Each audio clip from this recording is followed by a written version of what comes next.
देखो ये प्रोजेक्ट है, ठीक है, ये संस्कृत का प्रोजेक्ट है और ये बनाई है कौन? काजल। ये काजल बनाई है, यहाँ पे प्रेजेंट है अभी फिलहाल में। आ जाओ।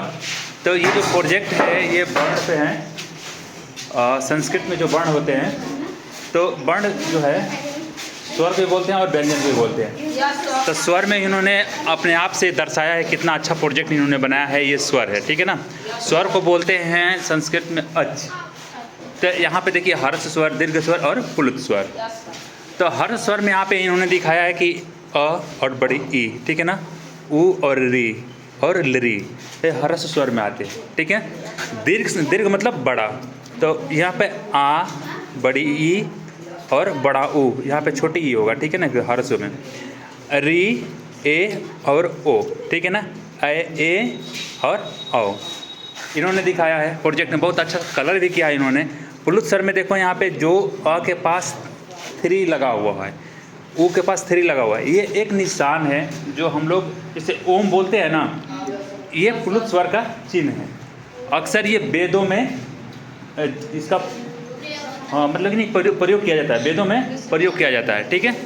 अब यहाँ पे आते हैं हम व्यंजन में। व्यंजन में स्पर्श व्यंजन और अस्तंत व्यंजन, अंतस्थ वर्ण बोल सकते हैं, और ऊष्म वर्ण और मिश्रित या संयुक्त वर्ण, ठीक है ना। तो स्पर्श व्यंजन में आप लोग बताइए कहाँ से कहाँ तक स्पर्श व्यंजन कहे जाते हैं? क से म तक। इनकी संख्या कितनी होती है? 25 होती है। तो यहाँ पे स्पष्ट इन्होंने लिखा है क से म तक। अच्छा, ठीक है। इसमें कुल कितने वर्ण होते हैं यहाँ पे स्पष्ट इन्होंने लिखा है, 25 वर्ण होते हैं। बहुत अच्छा मैंने इन्होंने सीक्वेंस बनाया है, एक गाइडलाइंस के हिसाब से बनाया है, ताकि किसी को समझ में ना आए तभी इसको लाइन बाय लाइन पढ़ के समझ सकता है। अंतस्थ वर्ण, अंतस्थ वर्ण में कितने वर्ण आते हैं? य, व, र, ल, यानी कि इसमें 4 वर्ण आते हैं और 21 प्रत्याहार में आते हैं, यण प्रत्याहार में। अभी प्रत्याहार आप लोगों को पढ़ाया नहीं गया है, लेकिन ये लड़की जो है ये स्पष्ट रूप से इन्होंने दर्शा दिया है, ठीक है ना, ताकि आप लोगों को कोई कठिनाई ना हो। इस वजह से ऊष्म व्यंजन, ऊष्म व्यंजन कितने होते हैं? 3, स, अरे तलावी स, डाटी स और मूर्धानी स, ठीक है ना। तो देखो ये बात है, डाटी स, अरे तलावी स, मूर्धानी स और डाटी स, इसमें कभी कभी ह भी आ जाता है, ठीक है।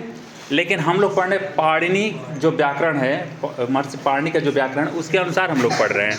तो यहाँ पे कितने वर्ण आते हैं? ह भी यहाँ पे लिखा गया है। तो इसमें कितने वर्ण आते हैं? 4। कितने वर्ण आते हैं? 4। तो यहाँ पे 3 है और 1 यहाँ पे ह, तो 4 वर्ण आते हैं। और ये सल प्रत्याहार के अंतर्गत ये वर्ण आते हैं। कौन सा वर्ण?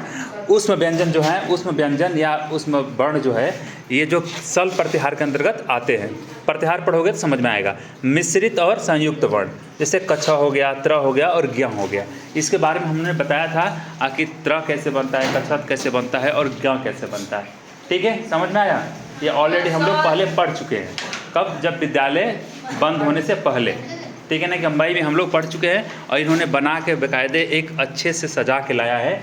इसको हम लोग बिल्कुल हम कहेंगे कि आप लोग भी ट्राई कीजिए। संधि हो गया, समास हो गया, ऐसे ऐसे कुछ संस्कृत में चाहे हिंदी में हैं। ये तो साइंस तो है नहीं कि हम लोग अलग अलग जीव जंतुओं का जो है प्रोजेक्ट बनाएंगे। ये तो संस्कृत, लेकिन संस्कृत में इन्होंने अच्छा प्रयास किया है। आप लोग वैसे प्रयास कीजिए, ठीक है। तो चलिए, ओके।